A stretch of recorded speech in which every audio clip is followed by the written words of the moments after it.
Prenons notre univers. Celui-ci est composé de particules, comme l'est une planète, un arbre, une feuille, un atome. Cet atome contient des électrons, des neutrons et des protons. Les particules sont dites élémentaires lorsqu'aucune autre ne les compose. C'est par exemple le cas de l'électron. Les neutrons et les protons ne sont pas des particules élémentaires. En effet, celles-ci sont composées de d'autres particules, les quarks et les gluons. Les quarks qui composent les neutrons et les protons sont les quarks up et down. Les quarks et les gluons sont des particules élémentaires. C'est en 1928 que la théorisation de l'antimatière apparaît. À ce moment-là, Paul Dirac résolvait une équation ayant pour but d'introduire la relativité restreinte dans les modèles physiques de l'époque. Seulement, en résolvant cette équation, Paul Dirac obtient deux résultats. Le premier correspond à l'électron, et le second correspond à une particule ayant les mêmes propriétés physiques, à l'exception d'un nombre baryonique, d'un nombre leptonique, et des charges opposées. C'est alors que Paul Dirac avance l'hypothèse que chaque particule de matière posséderait une particule miroir avec une même masse, un même spin, mais certains nombres quantiques opposés. Un an après, en 1932, Anderson observe le positron, antiparticule de l'électron. Résumons. L'antimatière se compose d'antiparticules ayant certaines caractéristiques opposées aux particules de matière. Reprenons donc les particules de notre atome. L'électron a une antiparticule nommée positron, le neutron correspond à l'antineutron et le proton à l'antiproton. Nous pouvons ainsi imaginer un anti-atome, une anti-feuille, un anti-arbre, une anti-planète ou encore un anti-univers. Lorsque l'antimatière rentre en contact avec de la matière, celle-ci s'annihile. L'annihilation de ces particules libère de l'énergie en suivant l'équation E égale mc au carré. L'énergie ainsi libérée est donc égale à la masse de la matière plus celle de l'antimatière multipliée par la vitesse de la lumière au carré.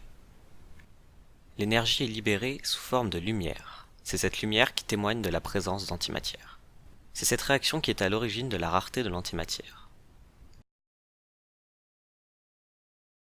Nous avons donc vu que notre monde se constitue de matière et que l'antimatière y est très rare. Cependant, selon la théorie du Big Bang, il fut un temps où la matière et l'antimatière étaient présentes en quantité égale. Ce temps ne dura que quelques microsecondes. Mais alors qu'est-ce qui explique que notre monde soit composé de matière ?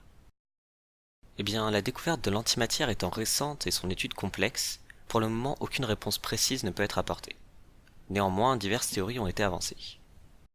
La première théorie est celle d'un univers parallèle constitué d'antimatière et où la matière serait aussi rare que l'antimatière dans notre univers. Cette théorie avance que lors du Big Bang, la majorité de l'antimatière aurait été projetée en dehors de notre univers, dans un autre espace-temps. La seconde théorie suppose que l'antimatière se situe en dehors de l'univers observable. En effet, il nous est impossible d'observer l'univers tout entier. Seul un objet dont la lumière a eu le temps de nous parvenir est observable. Or, en tenant compte de l'âge de l'univers qui est d'environ 13,7 milliards d'années, et de l'expansion de l'univers, notre champ de vision se limite à 43 milliards d'années-lumière. Ainsi, si l'antimatière se situait à plus de 43 milliards d'années-lumière, il nous serait impossible de la voir. De plus, on observe actuellement des éléments lumineux de la taille de galaxies aux frontières de l'univers observable. Cette lumière pourrait provenir de l'annihilation de matière et d'antimatière. La frontière de l'univers observable serait alors la frontière entre notre univers et l'univers d'antimatière. La dernière théorie est celle de Sakharov. Celle-ci avance qu'il existait un univers d'antimatière avant l'instant zéro et un univers de matière après.